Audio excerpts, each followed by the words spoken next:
Akibat minimnya pasokan dari peternak, harga daging ayam di Denpasar naik sekitar 15%. Sementara untuk harga komoditi bawang dan cabai relatif stabil. Harga daging ayam potong di relokasi Pasar Bandung Denpasar sudah 3 pekan ini mengalami kenaikan sekitar 15%. Dari harga normal sekitar Rp30.000, saat ini naik hingga Rp35.000 per kilogramnya. Menurut pedagang, naiknya harga ayam akibat minimnya pasokan dari peternak. Pedagang tidak mengetahui pasti penyebab minimnya stok karena saat ini tidak berdekatan dengan hari raya. Dampak dari melambungnya harga daging ayam, omset pedagang pun menurun sekitar 30%. Masih tinggi kalau diukur pedagang, masih tinggi. Kalau di bawah 30 baru gampang jual. Ini masih rata-rata harga 35, 34 ayamnya.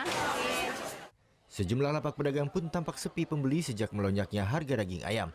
Untuk menyiasati kenaikan harga, warga biasanya membeli lebih sedikit dibanding saat harga normal.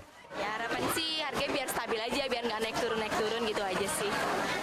Berbeda dengan harga daging, harga sejumlah komoditas hortikultura sampai saat ini relatif stabil. Harga bawang merah saat ini stabil Rp30.000 per kilogram, bawang putih Rp34.000 per kilogram, dan cabai rawit Rp40.000 per kilogram. Muhammad Hasanuddin melaporkan untuk NET.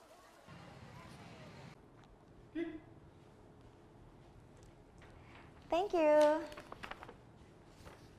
Udah selesai nonton beritanya? Jangan pergi dulu dong.